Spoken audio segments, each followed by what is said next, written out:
name is Christopher Schmitt, and I'm a local pianist based here in Washington, D.C. I started playing classical piano when I was 5 years old, went to study through high school, went to the New England Conservatory of Music in Boston, and then later to the Juilliard School of Music in New York, where I finished a doctorate last year.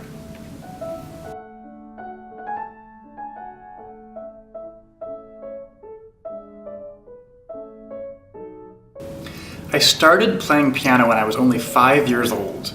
I have 3 older sisters who played around the same time I learned, and we had a sort of ongoing rivalry to see who could learn piano more seriously.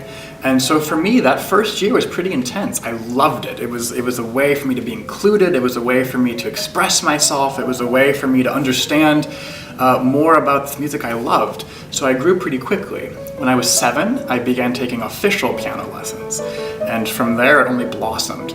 As far as first pieces, I remember playing this Bach prelude in C major from Book 1 of the Well-Tempered Clavier when I was, I think, about 5.5 years old.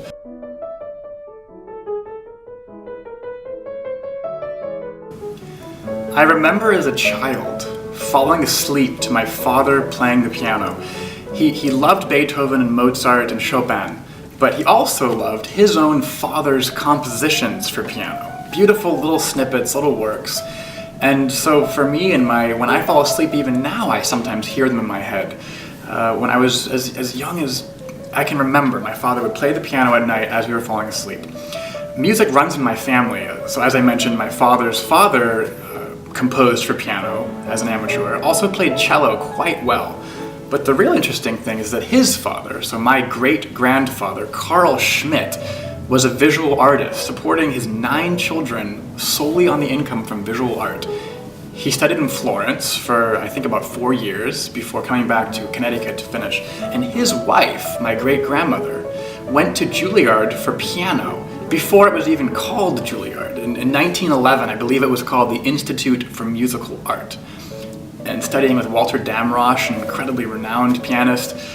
So it really runs in the family and makes me proud to carry on that legacy in a way.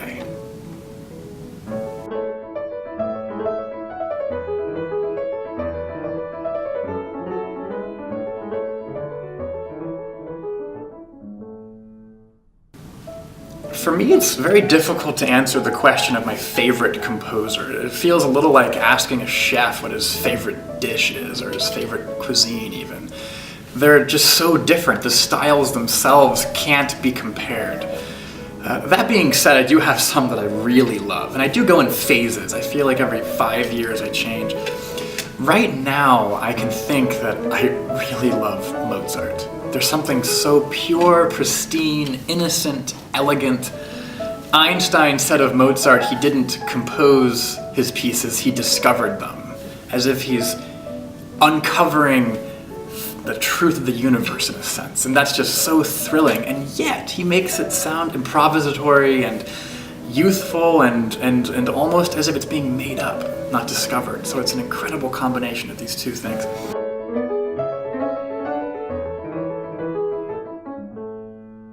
When I was 11, I had won some competition in the DC area, and as a winner's recital was to play at the Peabody Conservatory in one of their halls. So naturally, as an 11-year-old, I was quite nervous about that. My father and mother came to bring me, and one of my sisters came along as well, one of my older sisters. I remember walking on stage, being so nervous, and the stage had these little steps that lead up to it from the audience level to the stage level. And I tripped on one of the steps and fell flat on my face. I had my hands out, luckily. I didn't break any teeth or anything, but it was really awkward. But I was so nervous, I hardly even cared. I just kept going. Sit down, played a Mozart sonata, and completely forgot half of the music halfway through. Pianists, luckily, have a contingency plan there. If you really do forget where you're going, you kind of find a way to manipulate the music to make a bridge to where you do know you are. So I did that semi-successfully, but not successfully enough for my sister not to notice, and she just made fun of me the entire car ride home for messing up and falling on my face, and it was it was kind of a fun experience.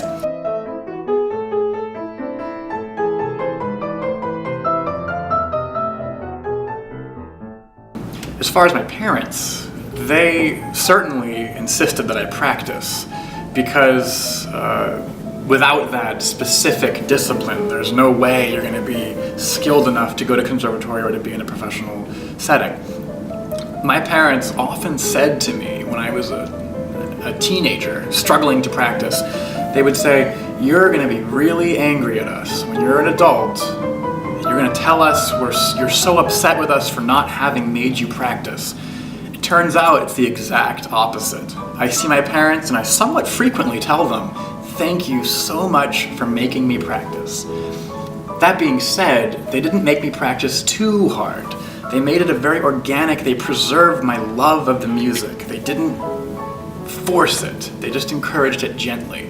So for me, practicing, although I didn't like it until I was older and learned what the intricacies of it were, how it functioned, how it could very specifically and literally improve a piece, before I learned that I didn't like it, but I still did it, but not too much. So I think they were really great in balancing that's in that spectrum of being too strict or being too lax.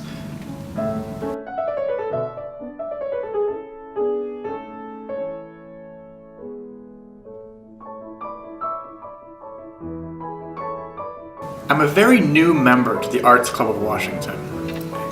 I think I only learned of it about 4 months ago, but my experience thus far has been amazing. The fact that the building is so beautiful, the fact the pianos are in such good condition, the members are incredibly gracious and courteous, and even the lunches and the concerts they offer are top par. So I have very high expectations and very hopeful expectations for what it can provide, what I can provide to the Arts Club in the future.